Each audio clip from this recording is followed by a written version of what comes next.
Hello and welcome everyone to another video here about missions and missiology, specifically about one of the most unreached places on earth, which is Tibet. And so we've got a book here by Paul Hathaway that we'll look at together.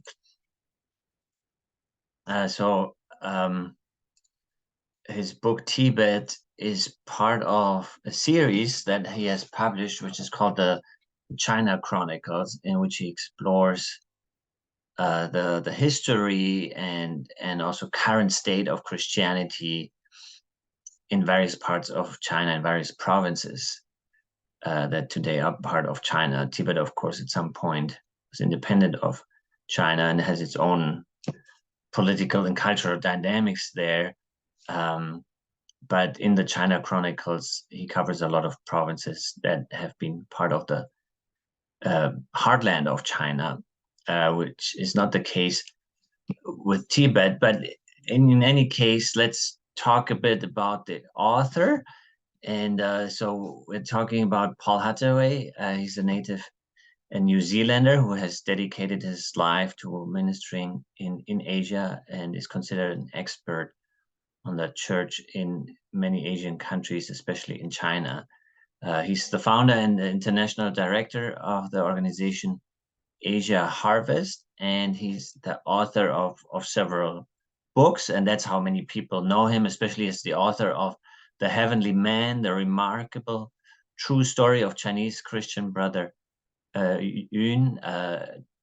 Certainly a very remarkable story, and as is true for so many Christian leaders in China, brother Yun, as he's called, had to undergo severe persecution, and so it's a great reading, as is the next one, Back to Jerusalem. Three Chinese house church leaders share their vision to complete the Great Commission. So the situation that we have in China in the past few decades has been that the church has been growing very rapidly there, to the point that the Chinese church increasingly has a vision to also be a missionary sending church and to bring the gospel back to Jerusalem, where it all started, right, in Acts chapters 1 and 2. And the idea is that as they go back to Jerusalem, they would go through Central Asia and the Middle East and, a lot of parts of the world that are primarily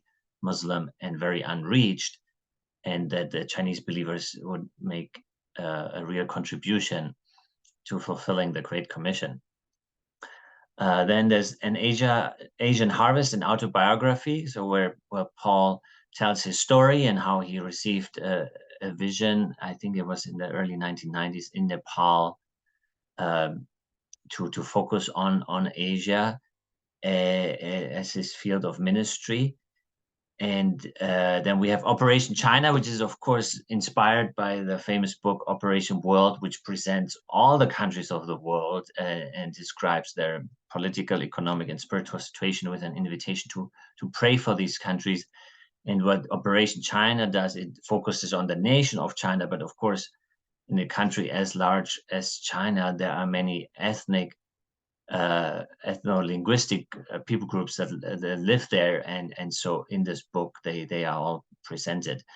Then we've got China's Christian martyrs, 1,300 years of Christians in China who have died for their faith. So again, here, topic of persecution. And you can see from this selection of books, even though his ministry is focused on Asia, there is a particular emphasis on China, but not all his publications are about China. So the next one, From Headhunters to Church Planters, An Amazing Spiritual Awakening in Nagaland.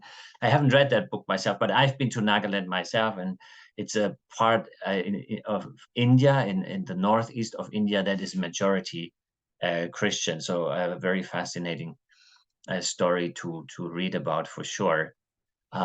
So then we've got the China Chronicles. So that's a series of books. As you can see here, the one in the front is Shanxi, which is a Chinese province, the cradle of Chinese civilization. Then we've got Xinjiang, China's gateway to the world. So what he's done, what Paul Hathaway has done, is talk about the historic development of Christianity in a variety of provinces in China.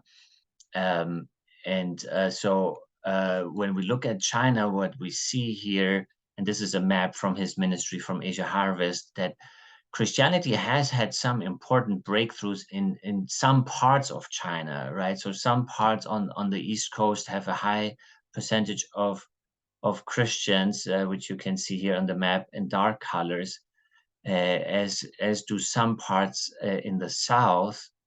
And as you can see, the least reached area, right, where it's just a very light yellow, that's in the west and in the southern part of the west, right? So to the north, the northwestern part of China is Xinjiang, which is traditionally where the Uyghur live, so a Muslim minority group, and then to the south of that is Tibet, which is of course majority uh, Buddhist and following the Dalai Lama as their spiritual leader. And as you can see, this is part of the world, and this part of China is very unreached.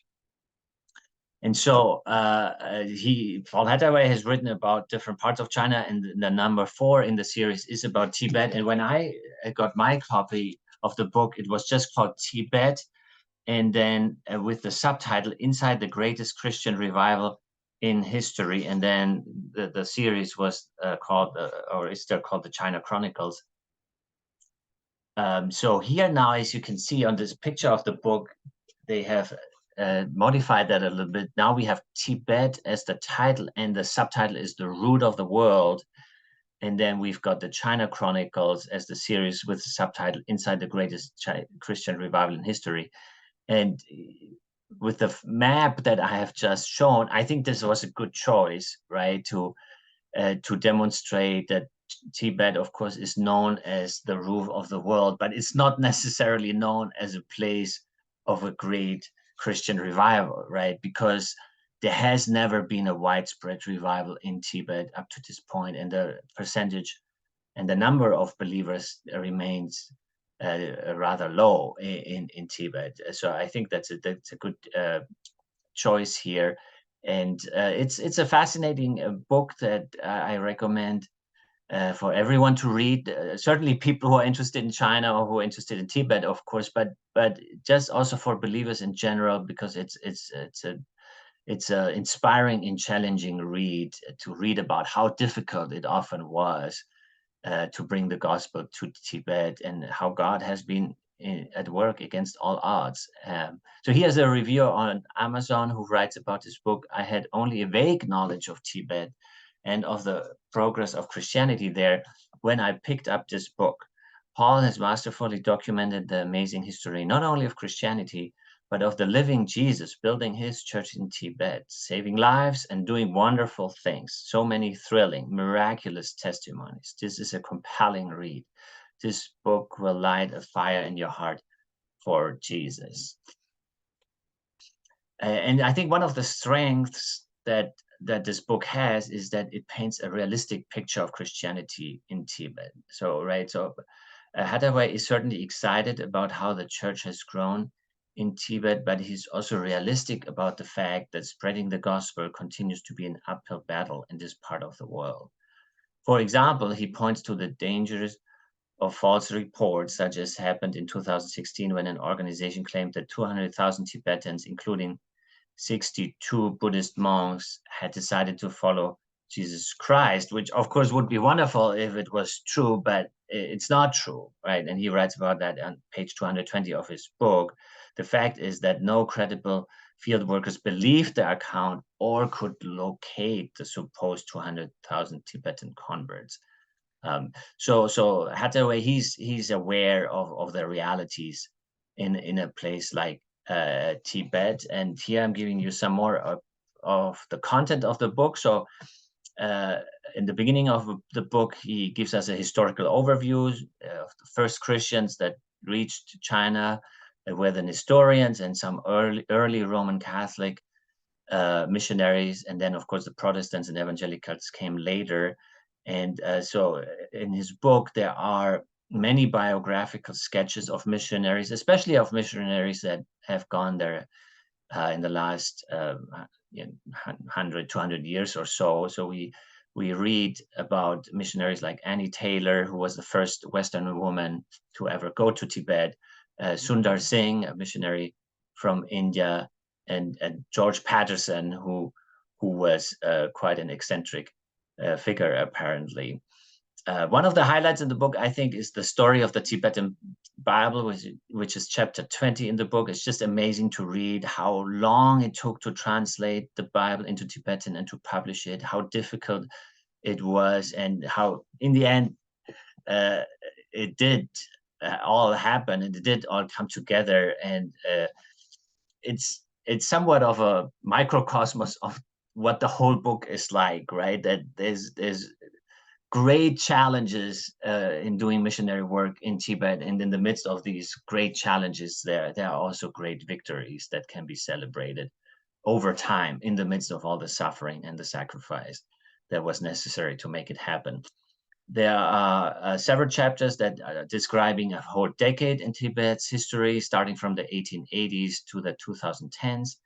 And then in chapter 27, we have the fascinating testimony of Tenzin Lakpa, who was a Buddhist monk, and then through a number of events and circumstances found faith in Jesus Christ. And of course, not surprisingly, had to face severe persecution. And so again, it's very characteristic of what Christianity in Tibet looks like, and it's a great read. And then the book ends with chapter 28, The Future of the Church in Tibet. So features of the book, so you know what to expect. As I mentioned, there's the last chapter, right? A little bit of an outlook into the future, chapter 28. So it's a total of 28 chapters, all right? So quite a large number of chapters, which means that it really covers a lot of material and a lot of details, even though, of course, the chapters are quite brief. It's a book of a total of 270 pages. And there are over 100 photographs in the book in black and white. And so a lot of historical material to be found in this book. A lot of photographs of Western missionaries who went there, but also of Tibetan believers. So that's a remarkable feature of this book. And then there are several appendices with statistical material, which again, very important, right? As we discuss about Tibet, and to really be precise about the number of Christians who are there and who live in certain counties and cities and parts of Tibet, or do not live there, right? Because it is so unreached still to this day. Then there's endnotes, like the footnotes, right? So Hathaway does document his sources, and some chapters have quite a few footnotes or endnotes. Other chapters I'm mostly relying just on a few sources. So it's not an academic book in that sense. He's not trying to cover a wide range of opinions or controversies or anything like that. But you can definitely gain some insights from the endnotes as well, and see some of the books and articles that he used to write his book. And similarly, there's also a selected bibliography that's very beneficial. And the book ends with a note about the author and a note about his ministry, Asia Harvest.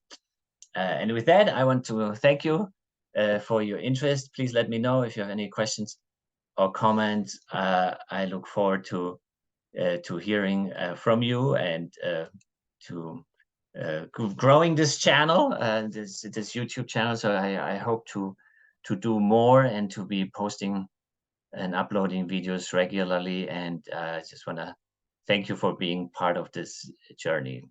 So much for today. God bless, and see you next time. Bye.